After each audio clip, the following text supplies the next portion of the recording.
Il y a un petit apéro pour l'anniversaire de Jean-François. Que le Seigneur le bénisse dans son grand âge. C'était pour regarder, c'était une petite anecdote. Il est encore tout jeune, hein. Il y a encore plein de choses à faire. J'ai toute l'éternité devant moi. Nous allons laisser la place à la parole, que le Seigneur bénisse cette parole dans le nom de Jésus. Amen. Amen.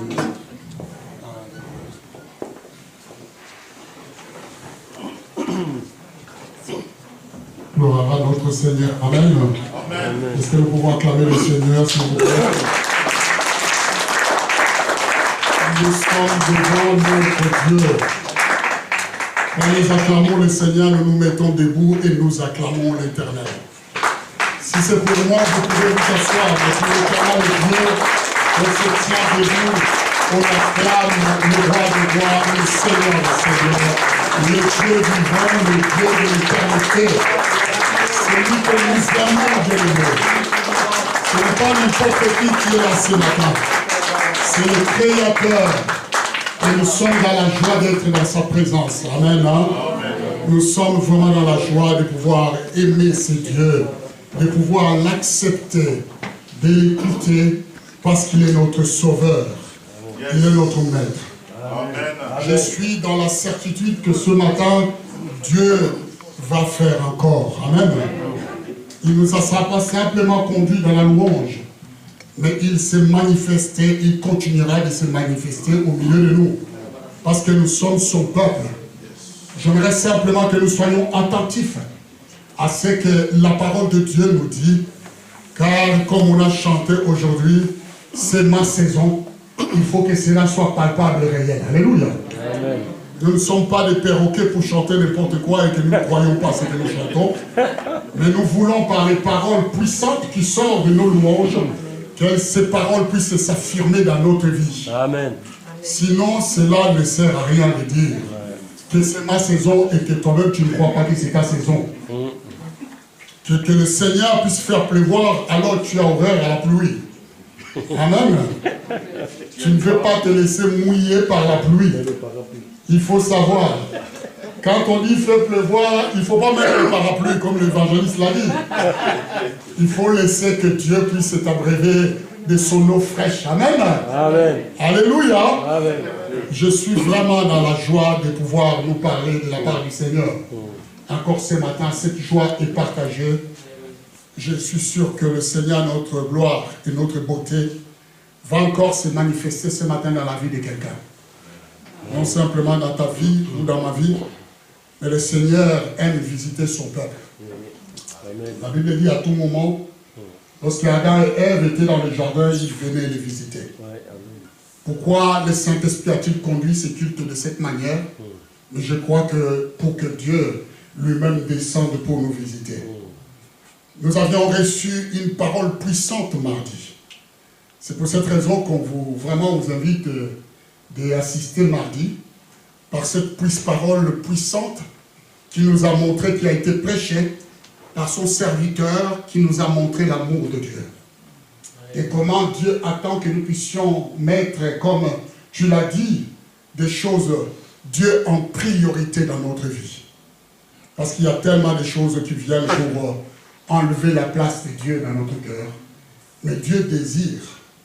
J'ai aimé cette parole parce que j'ai vu comment l'Éternel a utilisé encore la Pénina pour qu'il puisse pousser encore au bout Anne afin de changer sa manière de prière, sa manière de faire. Il y a des choses qui viennent à notre vie des fois, Dieu utilise pour nous pousser à changer de dimension. Alléluia. Des fois, nous ne comprenons pas ces choses-là quand ça arrive, mais nous devons avoir les yeux spirituels et saisir les opportunités. Parce que si Dieu veut nous faire monter d'un cran, il va utiliser des choses autour de nous et parmi nous, dans notre famille, pour nous pousser encore à la prière. Et changer de dimension, comme nous l'avons chanté ici, la dimension du toucher de Dieu. Dieu aime nous faire monter vers lui pour que nous puissions toucher sa dimension, afin que les choses éternelles viennent habiter en nous. Amen. Hein? Amen. C'est cette parole qui nous avait été vraiment prêchée et nous montrait que lorsqu'il a changé sa manière de voir et de prier, Dieu a exaucé sa prière. Et cela a été. Et dans cette même optique, j'aimerais partager la parole de Dieu ce matin que j'ai appelée « La guérison donne le repos ». La guérison donne le repos. Je répète, la guérison ou la délivrance apporte le repos. Je suis certain que ce matin, nous allons entrer dans le repos de ces choses-là. J'aimerais que quand je parle, que le Saint-Esprit commence à activer la foi qui est en nous, pour que nous puissions réaliser qu'ici, nous sommes en présence de celui qui autrefois a guéri et qui continue de guérir, qui autrefois a délivré et qui continue de délivrer, qui autrefois a béni et qui continue de bénir. Parce que ce Dieu-là est le même hier, aujourd'hui et éternellement. Et nous aimons l'attendre parce qu'il est à l'œuvre. Nous allons prendre la parole de Dieu dans le livre de Luc, chapitre 13. Nous lisons le verset 10 à 17, l'évangile de notre Seigneur, notre Dieu. La Bible dit dans le livre de Luc, chapitre 13, verset 10 à 17. Il est écrit, Jésus enseignait dans une synagogue les jours du sabbat. Et voici, il y avait là une femme possédée d'un esprit qui la rendait infirme depuis 18 ans. Elle était courbée et ne pouvait pas du tout se redresser. Lorsqu'il la vit, Jésus lui adressa la parole et lui dit, « Femme, tu es délivrée de ton infirmité. » Et il lui imposa le main. En l'instant, elle se redressa et glorifia Dieu. Le verset 14. Mais le chef de la synagogue, indigné de ce que Jésus avait opéré cette guérison un jour du sabbat, dit à la foule, « Il y a 6 jours pour travailler. Jour du sabbat, je me suis un peu perdu dans ma lecture. Il y a 6 jours pour travailler. Venez donc vous faire guérir ces jours-là. Et non pas les jours du sabbat. » Hypocrite, lui répond le Seigneur. Est-ce que chacun de vous, le jour du sabbat, ne détache pas de la crèche son bœuf ou son âne pour le mener à boire? Et cette femme qui est une fille d'Abraham et que Satan tenait liée depuis 18 ans, ne le fallait-il pas la délivrer de cette chaîne le jour du sabbat? Tandis qu'il parlait ainsi, tous ses adversaires étaient confus. Et la foule se réjouissait de toutes les choses glorieuses qu'il faisait. Amen. Hein? Amen. C'est la parole de Dieu. Alléluia. Amen. Cette parole s'est adressée à toi ce matin. Nous allons la décortiquer et regarder avec le regard du ciel. Considérer avec le regard de notre Dieu. Parce que je suis certaine et véritable qu'elle va parler à quelqu'un ce matin. Après avoir lu cette parabole, la première chose que nous voyons est celle-ci. Jésus notre Seigneur enseignait dans une des synagogues. Jésus est allé enseigner dans une des synagogues. Une synagogue, vous savez, est un édifice ou un temple consacré au culte israélite.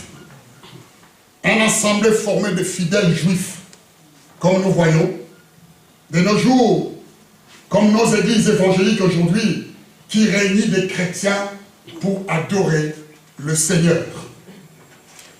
Ce jour-là, Dieu avait pris rendez-vous.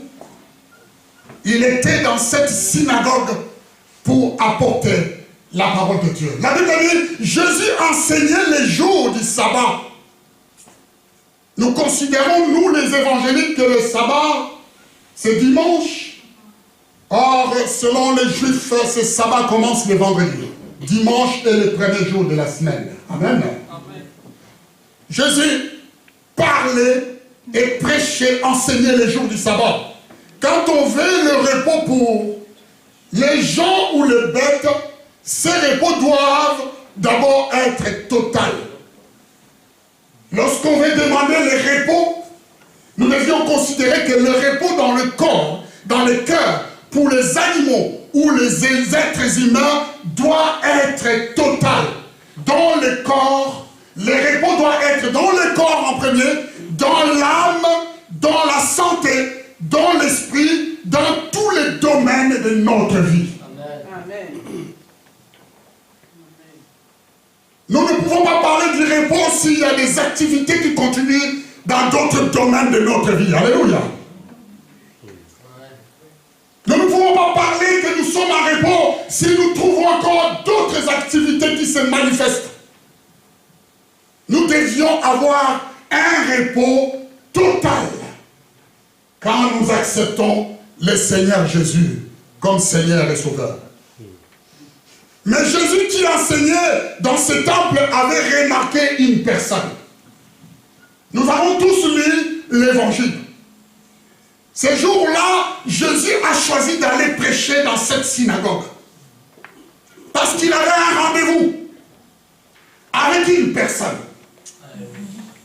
Est-ce que vous êtes avec moi? Amen. Jésus, ce matin, a un rendez-vous avec une personne ici. Alléluia. La Bible dit, lorsqu'il était en train d'enseigner dans ce temple, Jésus a remarqué. Jésus a vu. Dieu voit, bien-aimé. Il n'est pas aveuglé. Alléluia. Dieu a manifesté sa grâce un jour à une femme qui est allée dire à Élisabeth, Dieu m'a vu, il m'a manifesté sa grâce dans la bassesse de sa servante. Jésus, dans cette synagogue, a remarqué une personne, une femme pour qui le repos ne signifiait rien du tout. Alléluia. On parlait de repos, mais pour cette femme, le repos ne signifiait rien du tout. Vous savez, les gens qui ont encore des activités dans leur vie, quand tu leur parles de quelque chose, ça ne signifie rien parce qu'ils ne vivent pas cela. Alléluia. Ils ne vivent pas ces choses-là. Pour cette femme, le repos ne signifiait rien du tout parce que malgré le sabbat qui devait lui permettre d'entrer dans le repos de Dieu, son corps était toujours actif, démoniaque. Son corps avait des activités démoniaques. Il y avait encore des choses qui manifestaient, qui agissaient dans sa vie. Elle était tourmentée.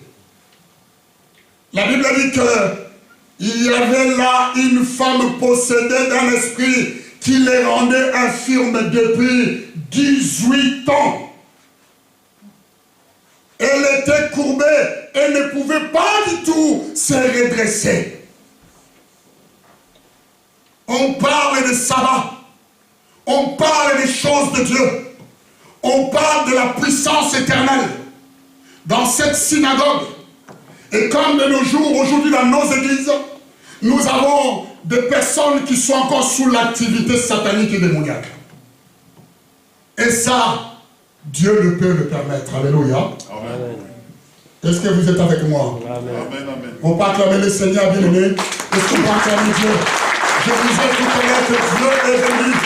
Vous voyez comment le Saint-Esprit a conduit toutes les louanges pour que Dieu puisse se manifester ce matin et je suis sûr qu'il va le faire parce qu'il est avec ses serviteurs. La Bible dit qu'il n'y avait que Dieu qui peut redresser ce qui est courbé. Il relève ce qui est tombé. Il n'y a que Dieu qui peut le faire. Aucun pasteur sur cette terre ne peut le faire. Aucun évangéliste ne peut le faire. Aucun docteur ne peut le faire. Aucun prophète ne peut le faire. La seule personne qui a l'autorité et le pouvoir de redresser ce qui est courbé, c'est l'Éternel Dieu des armées. Alléluia.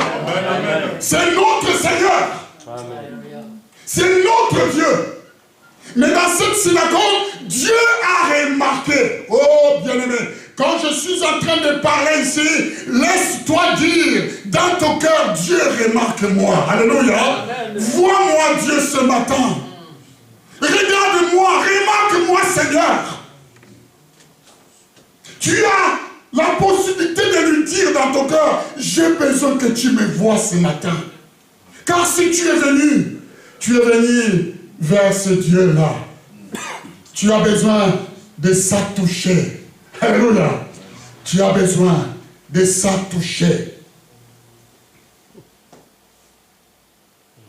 Il est écrit, Jésus lui adressa la parole.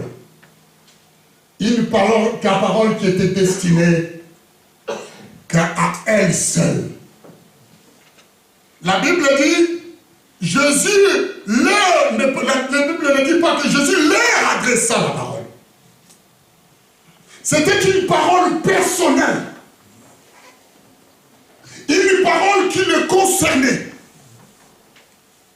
La Bible va dire que Jésus lui adressa la parole. Une parole était destinée qu'à elle. Une parole qui s'adressait à celui qui était courbé, à la personne qui était encore avec des activités. Cette personne venait dans le temple. Il était aussi dans les synagogues. Il priait, il offrait les offrandes. Il faisait l'œuvre du Seigneur, mais sa vie était bloquée. Alléluia. Amen. Sa vie était bloquée par Satan. Et ces démons. Ce jour-là, Dieu a marché. Il a marché vers là-bas. Vers ce lieu, vers ces synagogues. Dieu a marché. Oh bien-aimé, Dieu va remarquer une vie, 2 vies, 3 vies ce matin. C'est pour cette raison qu'il est venu. Alléluia. Cette femme avait entendu plusieurs paroles dans cette synagogue.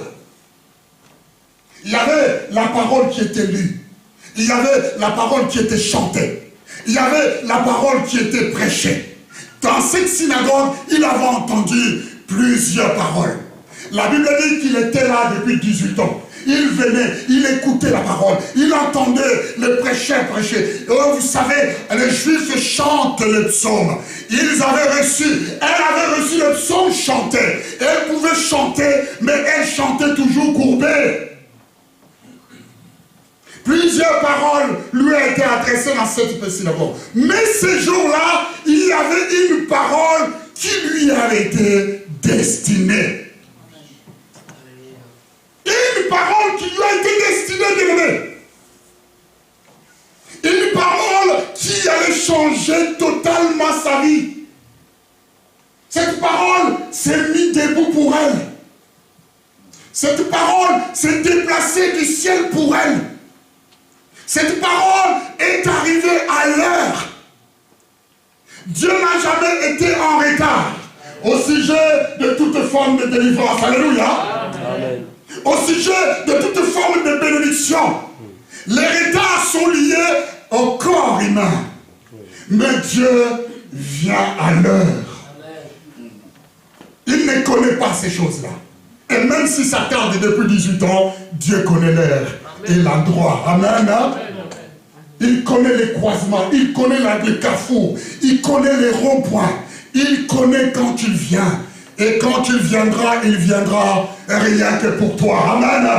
Quand il se présentera, il aura une chose que pour toi. Cette parole a été adressée à cette femme.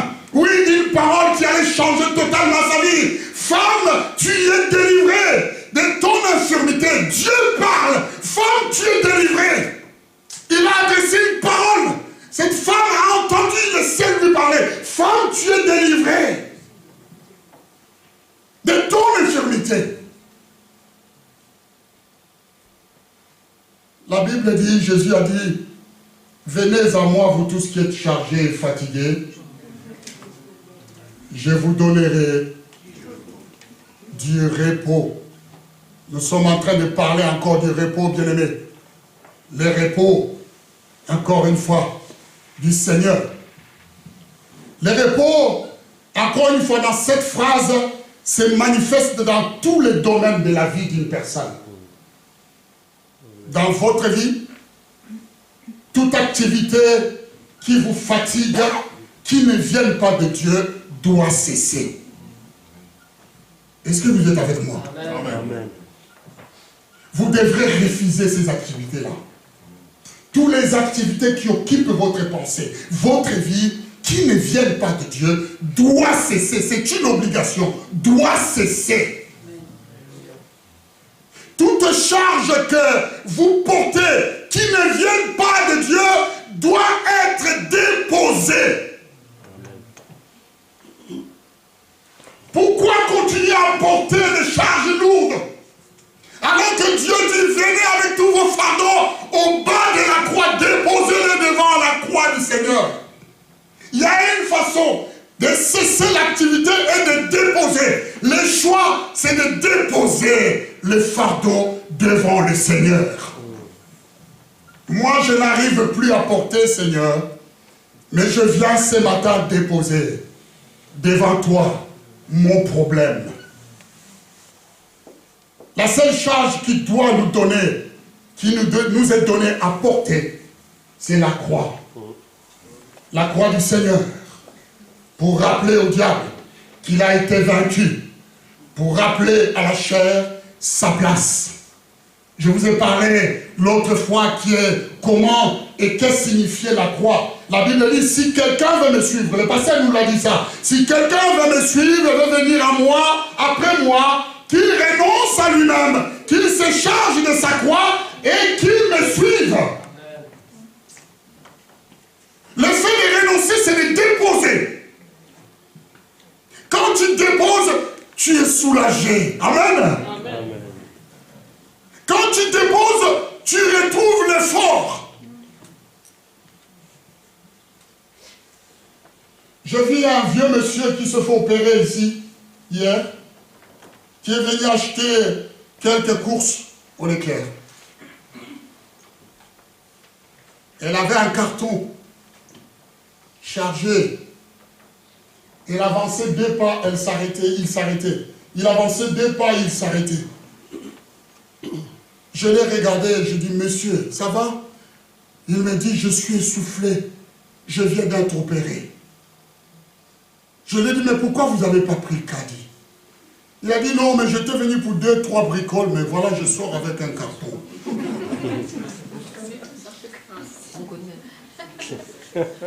Je lui ai dit, tu as rajouté la charge alors. Je lui ai dit, donnez-moi votre carton. Je vais les porter pour vous jusqu'à votre voiture. Comme vous n'avez pas de caddie. J'ai porté son carton. On a commencé à discuter avec ce monsieur. Je l'ai accompagné jusque dans sa voiture. Mais quand j'ai pris les cartons, j'ai vu le soulagement qu'il avait. Il avait le couple essoufflé, mais il a retrouvé le souffle. Parce que je vous rassure, il a fait... J'ai compris pour lui, c'était magnifique. Que je sois là pour lui porter les cartons. Jésus veut porter vos fardeaux. Pourquoi vous les gardez? Alléluia. Amen. Et ça vous essouffle. Vous êtes essoufflé. Ce n'est pas la faute du Seigneur. C'est votre propre faute parce que vous aimez, comme il est écrit ici, qu'il est dit, tu aimes des choses que tu ne veux pas lâcher. Amen. C'est pas ça, nous en parlait mardi, des jeunes hommes riches qui voulaient garder ce qu'il avait. et qui ne voulait pas lâcher. Les repos doivent commencer à être déposés. Tout ce que nous avons sous les bas du Seigneur. Amen. Est-ce que nous pouvons acclamer le Seigneur de l'année? Oh oui, bien aimé. Si quelqu'un veut venir après moi, qu'il renonce à lui-même, qu'il se charge de sa croix, qu'il me suive. Matthieu chapitre 16, verset 24. C'est la seule chose que Dieu met sur nous, les fardeaux et les jougs du Seigneur, qui n'est pas pesante. Dieu veut te voir libre de toute activité, bien-aimé. Dieu veut que tu puisses être soulagé de toute activité qui te fatigue dans ton âme, dans ton corps, dans ton esprit et dans ta santé. Dieu veut te voir vraiment totalement être libéré. Dans le livre de 3 Jean, chapitre 1 et 2 dit ceci. Je souhaite que tu prospères à tous égards et sois en bonne santé. Amen. Dieu souhaite que nous puissions prospérer. Amen. Je souhaite que tu prospères à tous égards. Dieu veut que dans toute la totalité, dans ta vie, que tu puisses prospérer. Amen. Que tu sois soulagé. Comme prospère l'état de ton âme, de ta santé. Une santé spirituelle basée sur le repos de Dieu. C'est cela le sabbat. Amen. Hein? C'est le sens même du sabbat. Voilà pourquoi Jésus était venu le jour du sabbat. Le sabbat veut dire le repos. Amen. Amen. L'essence du sabbat est que tu sois déchargé, que tu puisses être soulagé. Le repos veut dire toute activité cesse. Personne ne doit travailler. Quand on se repose, on ne travaille plus. Toute activité doit cesser. Désormais, pour cette femme, le sabbat prenait toute sa signification. Bien aimé, nous avons dit. Pour cette femme, ces jours-là, le sabbat du Seigneur prenait toute sa signification. L'activité démoniaque avait cessé dans son corps. Et elle s'est mise à glorifier Dieu jusqu'à, en tout cas, jusque dans la vie, il glorifiait Dieu parce que tout était parfait. Dieu veut que nous puissions les glorifier. Mais combien les activités dans notre corps nous empêchent de les glorifier? Alléluia. Qui n'a pas de combat quand vous voulez faire l'œuvre du Seigneur? Vous savez, assez souvent, quand Dieu vous appelle et que vous arrivez, c'est là que les activités commencent.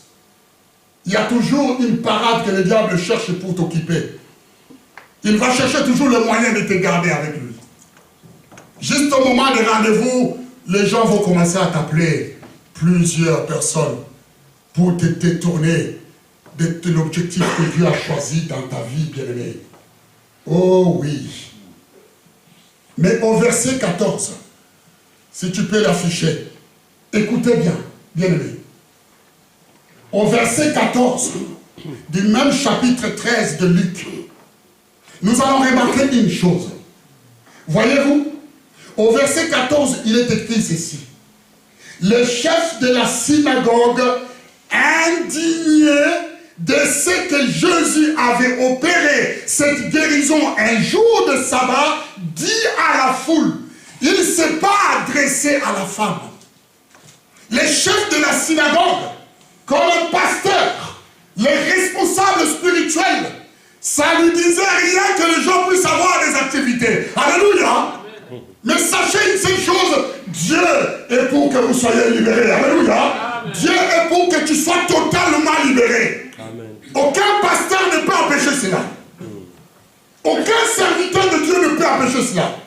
La Bible dit, le chef de la synagogue, indigné de ce que Jésus avait opéré, cette guérison un jour du sabbat, dit à la foule, il y a 6 jours pour travailler. Venez donc vous faire guérir ce jour-là. Et non le jour du sabbat. Quelle méchanceté. Voyez ce que le diable nous met comme objectif. Il veut nous garder sous le joug du travail. Pour t'empêcher que tu viennes écouter la parole de Dieu qui va te libérer. Alléluia. Il veut garder l'activité 6 jours sur 6 dans ta vie. Le chef de la synagogue dit qu'il faut aux hommes de travailler avant d'être guéris. Alléluia. Oh, bien-aimé. Dieu dit qu'il faut que les hommes se reposent avant de travailler. D'ailleurs, même, c'est le sens même de la création. C'est ce qui s'est passé au commencement, dans la création. Dans la création, l'homme fut créé le 6e jour. Il fut créé le 6e jour, mais le 7e jour, c'était le sabbat de Dieu, le repos du Seigneur. Et l'homme va entrer dans ce repos. Il va entrer dans ce sabbat. Le 7e jour, qui est son premier jour, l'homme va entrer dans ce repos. L'homme a commencé sa vie dans le repos de Dieu avant de commencer de travailler dans le jardin de Dan. Il a commencé sa vie dans le repos, bien-aimé. Pas dans le travail. Au contraire de ce que ce chef de synagogue disait aux gens. Combien nous sommes tout le temps en activité. D'ailleurs, l'explication nous est donnée dans la réponse du Seigneur, dans le verset 15. Voyez ce qui est écrit. Hypocrite, lui répond le Seigneur. Est-ce que chacun de vous, les jours du sabbat, ne détache pas de la crèche son bœuf ou son âne pour le mener à boire? Et cette femme qui est une fille d'Abraham et que Satan tenait liée depuis 18 ans, ne fallait-il pas la libérer de cette chaîne le jour du sabbat? C'est une question que Dieu pose. Bien-aimé, j'ai une bonne nouvelle. Jésus est venu pour libérer les captifs. Alléluia. Amen. Jésus est venu pour délivrer les opprimés. Jésus est venu pour rendre libres ceux qui ont encore des activités sataniques et démoniaques. Jésus est venu pour encore une fois porter la vie, mais la vie en abondance. Amen. Jésus est là pour opérer dans ta vie. Sa réponse est celle-ci. Il faut que les fils et les filles d'Abraham soient libérés. C'est la volonté de Dieu. La volonté de Dieu, il faut que les fils et les filles d'Abraham soient totalement libérés. Et qu'ils entrent dans le repos de leur Dieu. À l'exemple de bœuf et de l'âne, qui doivent aller boire de l'eau librement, mais les jours de sabbat. Il a pris un exemple, bien-aimé. Il a pris l'exemple de bœuf et de d'âne, qui les jours-là, ils sont libérés un instant. Ils sont totalement libérés de cette chaîne pour aller boire librement. Vous ne pouvez pas trouver le plaisir quand quelqu'un est enchaîné et qu'il est libéré. Alléluia. Qu'il est libéré un instant. Moi, je vais vous le répéter. Un jour, je me suis fait arrêter. Pas parce que j'avais commis un meurtre. Ou peut-être parce que j'avais, encore une fois, fait quelque chose de grave. Je me rappelle, c'est à l'époque où j'avais une situation irrégulière par rapport à mon identité. J'ai été contrôlé et j'ai été menotté. C'est la procédure. Avant qu'on m'amène au juge, il faut que je sois menotté. Sauf que le policier qui m'avait menotté, il avait bien serré les menottes derrière le dos. Mes mains étaient attachées, mais serrées.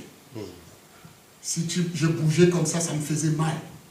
Si je faisais comme ça me faisait mal. Je devais garder une seule position maintenue pour que j'aie pas mal. J'avais rien fait. Je disais au Seigneur, j'ai rien fait. Pourquoi je dois être menotté à cette sorte? Je suis allé. On devrait me présenter devant le juge. J'avais trop mal. C'était vraiment trop serré. J'arrive tout près. Quand je rentre dans le box des accusés, il a fallu qu'on me détache de ces menottes. Le policier est venu. Il m'a dit, écoute monsieur, je vois bien que vous souffrez. Je n'ai pas le choix. Je devrais faire ça. Écoute, je vais vous soulager un instant. Il a enlevé les menottes. Un instant, le temps de jugement. Mais j'étais soulagé. Alléluia. C'était pour moi un bonheur. La souffrance avait disparu. Le mal que j'avais avait disparu. Lorsque j'avais les menottes, j'étais malheureux. Mais quand ils m'ont enlevé ces menottes, j'étais heureux. Alléluia. De sentir cette liberté. De palper cette liberté comme autrefois, j'étais libre de tous mes mouvements. À la fin, vous savez, le juge n'a rien trouvé qui était condamnable. Il m'a dit, écoutez, laissez partir ces messieurs. Qu'il aille faire ses démarches et qu'il soit régularisé. Alléluia. J'étais sorti de là-bas libre et heureux. Quand vous êtes enfermé, vous allez connaître la valeur de la liberté. Alléluia. Oh, amen, amen, amen, amen, amen. Vous savez, tant que vous n'avez pas des activités sataniques et démoniaques dans votre corps, vous ne saurez jamais ce que les autres sont en train de souffrir. Amen. Quelles sont les luttes et les combats qu'ils sont en train de traverser. Et quand toutes ces choses-là finissent, c'est une totale liberté. Vous comprenez pourquoi cette femme louait le Seigneur. Amen. Vous comprenez pourquoi ça amenait la louange. Vous comprenez pourquoi cette femme a adoré le Seigneur, notre Dieu. Bien-aimé, Jésus est venu pour libérer les captifs. Je vous ai donné l'exemple, comme pour ce bœuf, comme pour cet âne. Un instant de sabbat, qu'ils sont libérés pour aller boire. Il y a une distance entre la crèche où ils étaient et l'endroit où il y a de l'eau. Mais cette courte distance qui les permet d'avancer librement les soulage de toute activité. Alléluia. Ça les permet de respirer un peu. Ça leur permet de gagner un peu du temps. Ça leur permet de se dire, oh, si ça pouvait continuer. Et Jésus, ce matin, est là pour soulager le cœur, pour soulager le corps, pour soulager les esprits, pour soulager le peuple. Amen, amen, amen, amen. Est-ce que nous pouvons acclamer le Seigneur du Amen? Dieu est vivant. Nous ne prêchons pas un Dieu mort. Nous ne parlons pas de ce Dieu qui autrefois, il est le même aujourd'hui, hier, aujourd'hui et éternellement. Les ânes et le bœuf ont été libérés pour aller boire. Les gens doivent être libérés pour aller entendre aussi la parole de Dieu. Le peuple doit être libéré pour suivre le Seigneur et entendre les oracles de l'Éternel. Oh bien-aimés, je peux vous dire, Jésus est venu pour donner le repos dans nos consciences chargées de la culpabilité de l'ennemi. Oui, l'ennemi nous charge dans la conscience. Bien-aimé, l'ennemi nous charge dans la conscience. Vous savez, j'ai connu une situation avec une personne qui était chargée dans sa conscience par rapport à la culpabilité de l'esclavage, de l'esclavagisme. Je connais cet homme. Et j'ai vu combien il s'est braqué quand il était question de quelque chose qui concernait les Arabes. Ils n'ont pas connu cela, mais il s'est braqué à tout moment. Il était encore captivé dans ses souvenirs.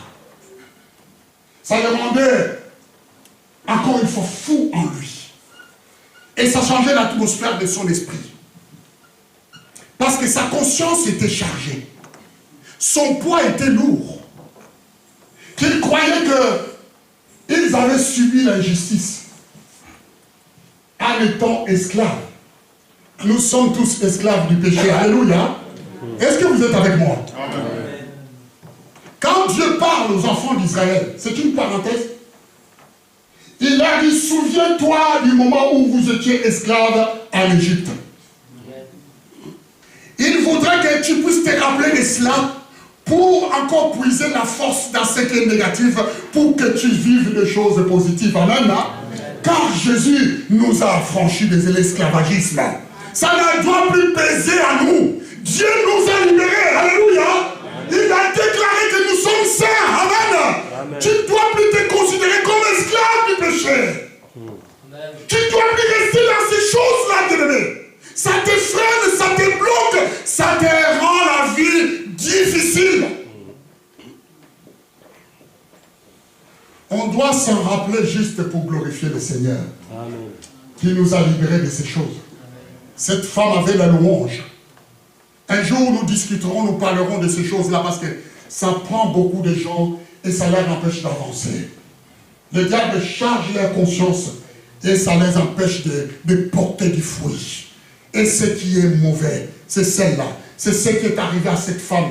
Il est quelle heure? Je vais arriver bientôt. C'est ce qui est arrivé à cette femme qui était pendant 18 ans esclave, courbée dans son problème. Il y a des choses qui nous courbent aujourd'hui. Cette femme, son corps était courbé. Mais il y a tellement de situations qui nous courbent aujourd'hui. Nous sommes tellement courbés et nous n'arrivons pas à nous relever. Et Dieu nous fait grâce pour que nous puissions nous lever. Amen. Dieu veut que tu marches droit. Amen. Jésus est venu pour donner le repos dans nos âmes, dans nos consciences chargées par la culpabilité que l'ennemi t'a chargé. Il te dit, tu n'es pas bon, tu ne réussiras pas, tu ne sers pas, tu ne seras pas délivré. Ton cas est lourd. Il n'y a pas de cas lourd. Il te dit, ton cas est lourd. Aucun pasteur n'arriverait. Il n'y a pas de cas lourd. Chez le Seigneur, il n'y a pas de poids lourd. Il n'y a que des poids légers. Alléluia. Ah oui. Parce qu'il nous a libérés. Parce que Dieu nous a allégés de tout fardeau. Amen. La volonté de Dieu veut te mettre dans la situation actuelle. La volonté des hommes veut te mettre dans la situation actuelle. Que tu sois toujours attaché. Comme ces âmes et ce bœuf. Mais Jésus veut vous libérer de cette situation. La délivrance est donnée pour te permettre de vivre bien. Jésus veut voir ses enfants vivre la meilleure vie. On se répète peut-être dans cette église, mais c'est la vérité. On est bloqué quelque part. Mais Jésus veut te voir vraiment, que tu sois vraiment, tu vives la meilleure vie. Pour le bœuf et l'âne, la délivrance est donnée pour leur permettre de boire. Voilà l'exemple que le Seigneur a fait. Quand tu as parlé de bœuf et de l'âne, leur délivrance est donnée juste pour qu'ils aillent boire. Un instant, ils sont libérés pour qu'ils aillent boire, bien-aimés. Jésus a dit, pour toi, je suis venu afin que le brebis ait la vie, mais qu'elle soit en abondance. Ça, c'est la parole de Dieu. Dieu ne nous donne pas la vie à moitié. Amen. Il ne donne pas la délivrance à moitié. Amen. Il veut que ça soit en abondance. Une totale délivrance pour nous. Lorsqu'il avait déclaré, maintenant mon âme est troublée. Oh, je veux que nous lisons ça. Écoutez bien, Jean chapitre 12, verset 27. Ouvrons la Bible et lisons cette parole. C'est là que je m'arrête, bien aimé. Parce qu'on va prier pour les gens ce matin. J'aimerais amener les musiciens devant. Nous allons prier pour les personnes qui sont encore lourdes dans les corps. Les gens qui ont besoin d'une délivrance. Que Dieu veut visiter, nous allons prier. Les musiciens vont prendre place. Nous allons lire la parole du Seigneur. Oh, la Bible dit ceci. Dans le livre de Jean, chapitre 27, de Jean, chapitre 12, verset 27, Jésus n'a pas parlé ceci en vain. Il n'a pas parlé ceci pour des étrangers. Il n'a pas parlé ceci pour des personnes autres. Jésus l'a dit pour toi Il dit, maintenant mon âme est troublée. Et que dirais-je, Père? Délivre-moi de cette heure. Mais c'est pour cela que je suis venu jusqu'à cette heure. Jésus a déclaré qu'il ne pouvait pas s'arrêter sur le chemin pour ta délivrance. Il ne pouvait pas s'arrêter sur le chemin pour ta vie. Il a dit, mon âme est troublée, est-ce que je peux prier au Seigneur qu'il me délivre de cela que je ne fasse pas? Il a compris, il a dit que non, mais c'est pour cela que je suis venu jusqu'à cette heure. Jésus est venu pour libérer les captifs. Jésus est venu pour libérer les opprimés, pour renvoyer libre des gens qui ont encore des activités sataniques et démoniaques dans leur vie. Jésus est venu pour cela. Jésus est allé jusqu'au bout pour ta délivrance, pour ta guérison, pour ta liberté, pour ta santé, pour la bouche des gens. Il a déclaré dans la bouche des gens, sois en bonne santé, prospère à tous égards, comme prospère l'état de ton âme. Jésus veut te voir libre. Bien-aimé, ce n'est pas des choses qu'on dit. Prépare ton cœur maintenant. Nous allons nous mettre debout, bien-aimé. Mettons-nous debout. Prépare ton cœur. Vous savez, Anne avait changé la dimension de sa prière. Quand il voulait que Dieu lui donne ce qu'il voulait, Dieu est amour, il veut nous donner par amour. Encore une fois, les choses qu'il veut voir à son église. Anne a changé sa manière de voir les choses.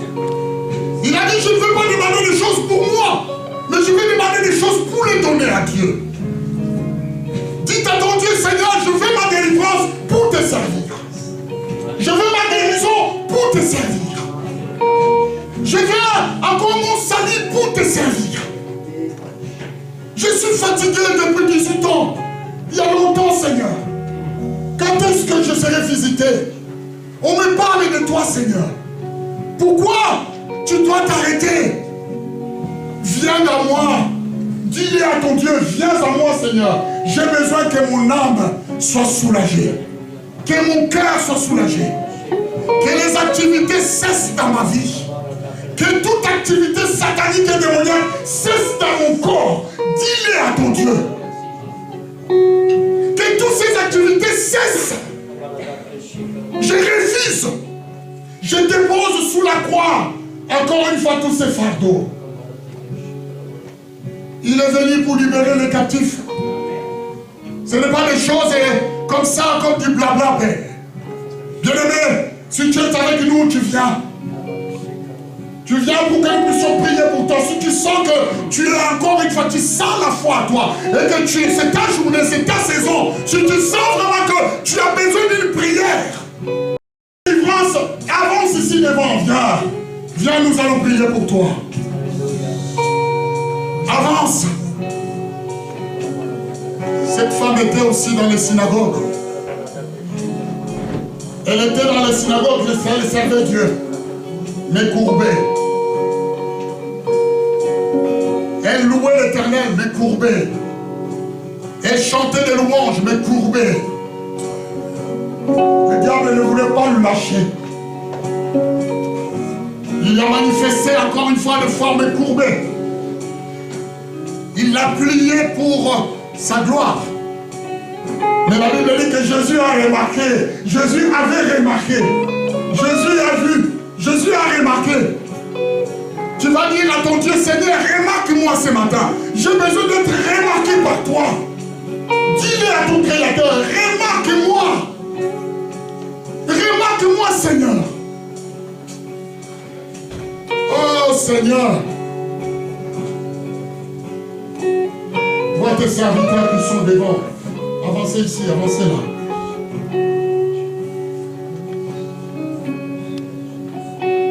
Nous allons chanter. Avant que nous puissions commencer à prier, toi qui es devant, commence à dire à Dieu, mais voici Seigneur, je suis devant toi. Je reconnais que j'ai encore des activités dans mon corps. Je reconnais encore des choses qui ne vont pas. Je suis courbé, je ne vais pas, ça ne va pas, Seigneur. Je ne veux pas continuer à te servir tel que je suis. J'ai besoin d'être pénétré par ta guérison.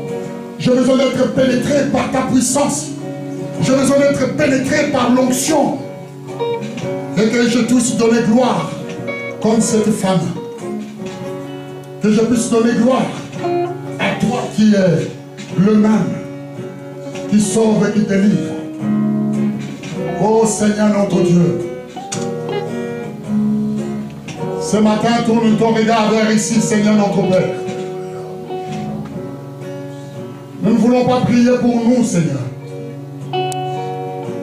Nous ne voulons pas prier, Seigneur notre Dieu, pour nous. Mais nous voulons prier pour ton peuple ici devant, qui ont compris, Seigneur, que tu n'as pas changé ton mode de fonctionnement. Je vais répéter cette prière que le Seigneur Jésus a faite. Ce n'est pas pour moi, Seigneur, que je prie. Mais c'est pour que ceux qui sont ici puissent voir que tu es celui qui m'a envoyé. Et que je suis la résurrection et la vie. Jésus se tenait devant Lazare. Devant les corps, il dit, c'est pour eux, les Juifs, que je prie. Pour que le monde voie, Seigneur, que je suis la résurrection et la vie. Pour apporter le soulagement. Oh Seigneur, on y va. Qui suis-je pour que le roi des cieux ouvre ses bras?